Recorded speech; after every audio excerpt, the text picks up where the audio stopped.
Dios les bendiga, bienvenido a este cuarto encuentro sobre la enseñanza sobre la oración basada en el Padre Nuestro. Estamos aprendiendo que tiene 6 momentos de oración, 6 oraciones diferentes que forman una sola oración y que nos llevan a comunicarnos en comunión con Dios y estar en su presencia. Recordamos lo que ya hemos aprendido en estos días anteriores, hemos aprendido acerca de la adoración. Sabemos que la puerta con que nos presentamos delante de Dios es la adoración. Tenemos que aprender a adorar con los distintos nombres de Dios que representan las distintas formas que Dios obra a favor nuestro. Después pasamos a consagrar nuestras vidas, donde reconocemos que el pecado todavía está vigente en nuestro cuerpo y entonces tenemos que aprender a crucificarlo y pedir que la gracia de Dios empiece a obrar a favor de nosotros. Luego hemos aprendido que tenemos que hacer petición, que debemos pedirle nuestras necesidades, que debemos hacerlo con fe y que debemos hacerlo específicamente, entre otras cosas que ya hemos aprendido. También hoy vamos a ver un cuarto momento, y es que tiene que ver con el momento de comunión. Dice así la palabra de Dios en Mateo 6, versículo 12, y perdona nuestras deudas así como nosotros perdonamos a nuestros deudores. Entonces vemos aquí la necesidad de que todavía seguimos pecando y también vemos que tenemos una necesidad de poder confesar nuestros pecados a Dios. Ustedes recordarán que Pedro pecó negando a Jesús y que también Judas pecó contra Jesús vendiéndolo y traicionándolo. Creo que el nivel de los pecados son casi lo mismo. Uno lo vende y el otro lo traiciona. Sí, le dan la espalda. Hay una traición casi al mismo nivel. Pero ¿cuál es la diferencia? Que cuando Pedro confiesa su pecado, lo hace con arrepentimiento. Y en cambio Judas solamente tiene un remordimiento, tiene un sentimiento que después él termina quitándose la vida, porque no hubo una verdadera confesión de su pecado. Solamente se sintió incómodo, se sintió mal.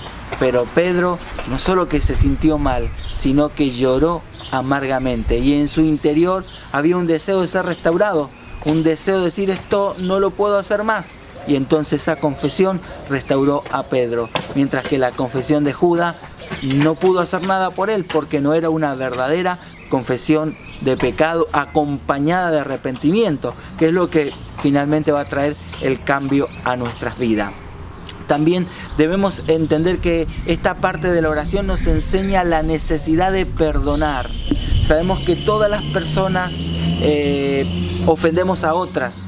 Algunas veces me ofenden a mí y otras veces yo soy la persona que ofende. Este es un puente que no puedo destruirlo porque yo mismo voy a necesitarlo. Perdona mis pecados y le pongo un marco de referencia a Dios, dando por sentado, así como yo ya perdoné a quien me ofendió. Ahora, lo cierto es que no siempre es fácil perdonar. Cuando alguien nos humilló, cuando alguien nos fue infiel, cuando alguien nos estafó, cuando alguien le hizo daño a nuestros hijos, y como que nos sentimos con mucha rabia, mucho enojo, pero acá Dios nos está enseñando que no podemos pasar por alto. Es más, cuando observamos la enseñanza del Padre Nuestro, del verso 9 al 13, vemos todos los momentos que uno debe vivir mientras está orando espiritualmente. Pero después como que el Señor va a hacer un paréntesis y en el verso 14 dice, porque si nosotros no perdonamos a nuestros ofensores, así tampoco nuestro Padre Celestial puede perdonarlos a ustedes. Vean cuán importante que el Señor tiene que hacer una cláusula después de haber enseñado el Padre Nuestro y decir, pero este punto es difícil, no es fácil y tienen que poder pasarlo bien. ¿Cómo? Perdonando. Ahora, ¿cuáles serían los pasos prácticos para que yo pueda perdonar? Y en primer lugar yo tengo que ser humilde y comprender a la otra persona. Para poder comprender a la otra persona debo comprender la obra de Dios en mi vida. En la Biblia encontramos la parábola de los 10.000 talentos, de esa persona que debía 10.000 talentos y cuando su señor le llama a cuenta y le dice, bueno, pagame lo que me debes, el que debía tanta cantidad de dinero que si hoy lo traducimos serían como 20 millones de pesos. Esa deuda actualizada en el contexto actual. Ahora, ¿quién puede pagar 20 millones de pesos? Son muy contadas las personas en nuestro país que podrían hacerlo, y si tienen esa cantidad de dinero no tienen para pagarla, para devolverla. Seguramente ese capital lo necesitan y quieren retenerlo. Así que es una deuda impagable, y sin embargo su Señor lo perdona. Y él, cuando sale contento de semejante presión y de semejante peso financiero sobre su vida, se encuentra con un consiervo, y este consiervo le debía el equivalente a un día de trabajo, y lo tomó del cuello y dice: pagame lo que me debes. Y este consiervo le dice: mirá, en este momento no puedo, te pido paciencia, aguantame unos días, yo trabajo y te lo pago. Él dice: no, quiero que me lo pagues ahora, si no te hago meter preso. Como no lo tenía en el momento, lo hizo meter preso. Entonces, cuando su amo se enteró, se indignó y lo mandó a llamar y le dice: siervo malvado, ¿no te perdoné toda la deuda? ¿No deberías haber hecho lo mismo con tu consiervo? Bueno, aquí vemos la comprensión y la humildad que tenemos que tener. Tu deuda, mi deuda, es mucho más grande que la que cualquiera pueda contraer conmigo. Persona contrae una deuda económica, una deuda de falta de respeto, de fidelidad, de romper un pacto. Bueno, la que yo tengo con Dios es mucho más grande. Pero Dios me perdonó todo. Y ahí está la humildad. Si Dios me perdonó tanto, ¿qué debo hacer? Yo entonces perdonar la ofensa, la agresión, la estafa, lo que haya sido. Sí, te duele, pero lo que vos hiciste es mucho mayor de lo que te han hecho a vos. Y por lo tanto, seamos humildes, comprendamos a la persona. Y para poder perdonarla debemos ponerlo en el lugar de la persona. ¿Te has puesto a pensar por qué esa persona te hizo ese daño?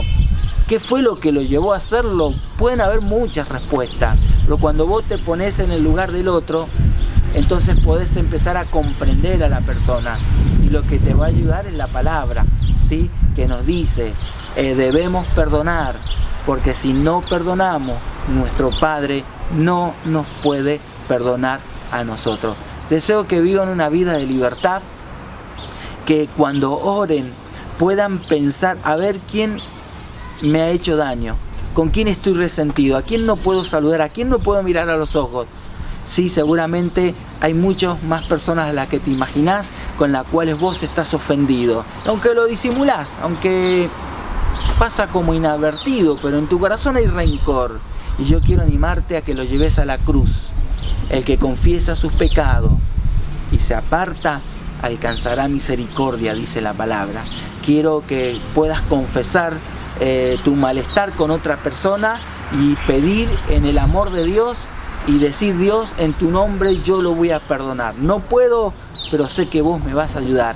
Y esa oración de fe te va a libertar y te va a hacer mucho bien a tu vida y te va a abrir los cielos y vas a tener íntima comunión con el Padre. Dios nos bendiga ricamente. Esta oración es una oración, un llamado a confiar en el amor de Dios que nos perdona. Siendo personas malas, egoístas, pecamos permanentemente, cada día, cada momento, pero confiemos en el amor de Dios. Dios está dispuesto a perdonarnos. Confesemos nuestro pecado. No dejemos pasar el tiempo y de vez en cuando. Es como una casa que si la limpias todos los días, la limpieza es liviana. Pero si la limpias cada 15 días o un mes, y tenés que sacar bolsas de basura. Es más, de un día para otro, cómo se junta la suciedad en un hogar. Cuanto más en la vida espiritual, en el corazón de los que amamos a Dios, de los que hemos recibido a Jesús, de los que somos hijos de Dios. No pasemos más de un día. Es más, creo que varias veces al día que oramos, tenemos que confesar que hay resentimiento, tenemos que confesar que hay dolor, tenemos que perdonar. Y en ese momento le pedimos a Dios que perdone también nuestros pecados. Y vos podés empezar a pensar los pecados que cometiste con los pensamientos. los pecados por falta de responsabilidad, los pecados que hiciste por una conducta egoísta, por algo que hablaste, bueno, cuántas cosas. Empieza a notar, ¿sí? Porque yo siempre pregunto, ¿cuántos pecados puede perdonar Dios? Y la mayoría dice todos. Sí, en un sentido es cierto, pero solo Dios puede perdonar los pecados que tienen confesión y arrepentimiento. Si yo oculto un pecado, ya Dios no lo puede perdonar. Por eso dice, y si confesamos nuestros pecados, Dios es fiel y justo para perdonarnos y limpiarnos de toda maldad. Quiero animarte que en este encuentro de grupo pequeño no te vayas con la carga de no estar perdonado, con la carga de tener un rencor y de tener algo ahí que no puedo arreglar. Yo te animo que confíes en el amor de Dios, que te arrepientas, que le pidas fuerzas a Dios y te vayas renovado y bendecido, porque la sangre de Jesucristo, su Hijo, nos limpia de todo pecado. Recuerde, de todo pecado confesado y con arrepentimiento. Dios les bendiga. Llegamos al final de este encuentro. Esperamos que este momento de aprendizaje sobre cómo orar haya sido de bendición para su vida. Nos volvemos a encontrar la semana entrante, Dios mediante. Que Dios les bendiga a todos.